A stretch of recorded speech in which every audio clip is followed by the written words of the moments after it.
करिश्मा, रेशमा और मनीषा 3 बहनें हैं। उनका एक भाई भी है, मयंक। मयंक अपनी बहनों को बहुत प्यार करता है, लेकिन मयंक की पत्नी सविता इस मामले में मयंक से बिल्कुल ही अलग है। वो अपनी ननदों का जितना बुरा कर सकती है उतना बुरा करती ही रहती है और अपनी ननदों पर हुक्म भी चलाती है। करिश्मा, करिश्मा, तुमने अभी तक नाश्ता नहीं बनाया? तुम्हारे भैया को ऑफिस जाने में देर हो रही है। हाँ भाभी, बस अभी बनाती हूँ। करिश्मा, तुम ये ढीलापन छोड़ दो। कल को पराये घर जाना है। वहाँ अगर तुम इस तरह से काम करोगी तो लोग क्या कहेंगे कि माँ ने और भाभी ने कुछ सिखाया नहीं। और तुम्हारी दोनों बहनें कहाँ हैं? रेशमा मार्केट गई है और मनीषा सो रही है। क्या? सुबह के 8 बज रहे हैं और ये महारानी अभी भी सो रही है?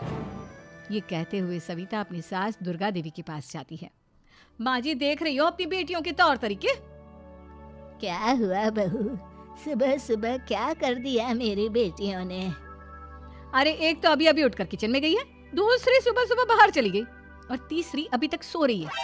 क्या करूं मैं इन तीनों का, मैं तो परेशान हो गई हूँ। जाकर उठा उसे और रेशमा से मैं बात करती हूँ। सविता सीधा मनीषा के कमरे में जाती है और उससे कहती है, महारानी जल्दी उठो, सूरज सर पर आ गया है। भाभी थोड़ी देर और सोने दो ना, मैं रात को लेट सोई थी। वो क्या ना, यूनिट टेस्ट चल रहे हैं। शराफत से उठती है या नहीं, या फिर पानी की भरी बाल्टी डालूं तेरे ऊपर? नहीं भाभी, मुझे बिस्तर में नहीं नहाना, उठती हूँ मैं। मनीषा जल्दी से उठकर बाथरूम में चली जाती है। सभी आराम से बैठकर नाश्ता कर रहे होते कि तभी रेशमा बाजार से हाथ में सामान लिए आ जाती है।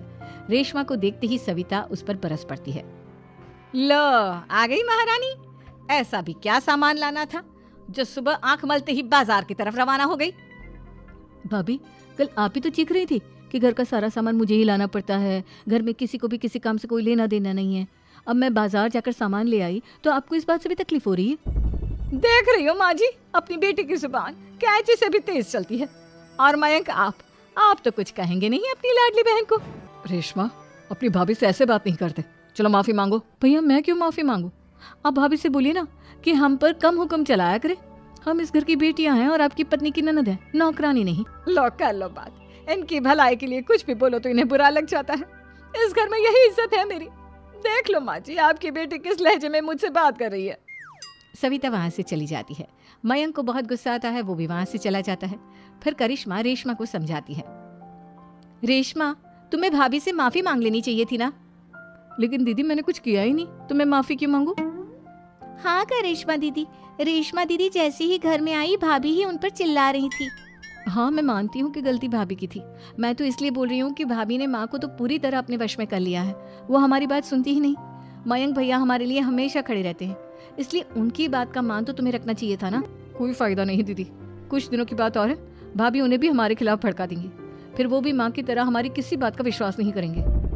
इसी तरह सविता अपनी तीनों ननदों को किसी न किसी बात पर परेशान करती रहती थी। एक दिन मयंक अपनी तीनों बहनों के लिए गिफ्ट लाया। करिश्मा, ये तुम्हारे लिए हार का सेट। रेशमा, तुम्हारे लिए सुंदर सी ड्रेस। और मनीषा, तुम्हें किताबें पसंद है ना, तुम्हारे लिए किताबें लाया हूँ। थैंक यू भैया। थैंक यू भैया। थैंक यू भैया। करिश्मा, तुम्हारा नेकलेस कितना सुंदर है, ये भैया कहाँ से ले आए होंगे? मैंने भैया को 3 दिन पहले फोन पर ये डिजाइन दिखाया था और आज भैया ये ले आए। सविता तो अपनी ननदों के गिफ्ट्स देखकर जल गई और करिश्मा का नेकलेस तो उसे भी बहुत पसंद आया था। अपनी बहनों के लिए कितना अच्छा नेकलेस लेकर आए हैं, मुझे कभी कोई गिफ्ट नहीं दिया। मैं आज ही ये हार चुरा लूंगी। रात में सविता करिश्मा का हार चुरा लेती है और इसी तरह उसे अपनी ननदों की जो भी चीज अच्छी लगती वो उसे मांगती नहीं, बल्कि रात के अंधेरे में चुरा लेती। इसी तरह दिन बीतते गए और सविता ने मयंक के दिल में भी उसकी बहनों के लिए नफरत पैदा कर दी। एक दिन मयंक ने करिश्मा और रेशमा के लिए रिश्ता देखा और ये बात उसने घर में सबको बताई। माँ, करिश्मा और रेशमा के लिए बहुत अच्छा रिश्ता आया है, वो लोग कल इन्हें देखने आ रहे हैं। आप और सविता मिलकर सारी तैयारी कर लेना। ये सुनकर करिश्मा और रेशमा खुश हो जाती हैं, लेकिन सविता सोचती है, अगर इन दोनों बहनों की शादी हो गई तो घर और बाहर का काम कौन करेगा? मनीषा तो 1 नंबर की कामचोर है, उससे तो किसी बात की उम्मीद लगाना ही बेकार है। मुझे इस शादी को रोकना होगा। अगले दिन सभी लड़के वालों के स्वागत की तैयारी करने में लगे होते हैं। तभी मयंक अपनी बहनों से आकर कहता है, तैयार हो गई तुम दोनों? देखो, दोनों लड़के बहुत अच्छे हैं, मैं कोई कसर नहीं छोड़ना चाहता, इसलिए तुम उनके सामने अच्छे से बिहेव करना और अपनी भाभी से लड़ने मत लग जाना। करिश्मा, तुम वो नेकलेस पहन लो ना जो मैं तुम्हारे लिए लाया था। भैया मैं बहुत देर से वो नेकलेस ढूंढ रही हूँ, लेकिन मुझे मिल ही नहीं रहा।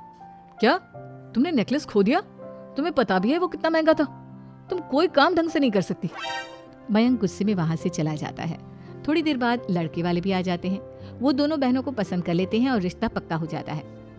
लेकिन सविता के दिमाग में तो कुछ और ही खिचड़ी पक रही थी। वो पंडित जी के पास करिश्मा की कुंडली लेकर जाती है और उन्हें पैसे देकर करिश्मा की कुंडली बदलवा देती है। जब लड़के वालों के पास करिश्मा की कुंडली जाती है तो वो दुर्गा को फोन करते हैं। बहन जी, हमने करिश्मा की कुंडली अपने पंडित जी को दिखाई थी। आपकी बेटी की कुंडली नहीं बल्कि दोषों का पिटारा है। देखिए, मैं और मेरे पति इन सब बातों में बहुत विश्वास करते हैं, इसलिए हम आपकी बेटी से अपने बेटे की शादी नहीं करा सकते। इस तरह करिश्मा का रिश्ता टूट जाता है और सभी घर वालों को बहुत दुख होता है। अब कविता सोचती है, चलो करिश्मा का तो रिश्ता टूट गया, अब रेशमा का भी रिश्ता तोड़ना है। क्या करूं? अब सविता आवाज बदलकर किसी अननोन नंबर से रेशमा के होने वाले ससुराल में फोन करती है। हेलो, मैं कौन हूँ कौन नहीं ये आपके लिए जानना जरूरी नहीं। बस इतना सुन लो कि रेशमा का 2 साल से किसी के साथ अफेयर चल रहा है। बस रेशमा का रिश्ता तोड़वाने के लिए सविता का इतना कहना काफी था। अब रेशमा का भी रिश्ता टूट गया।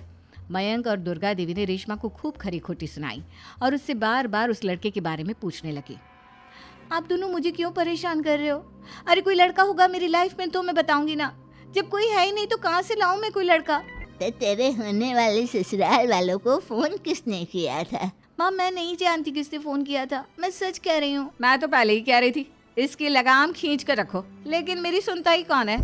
आप चुप रहिए भाभी, ये सब आपका ही किया धरा है।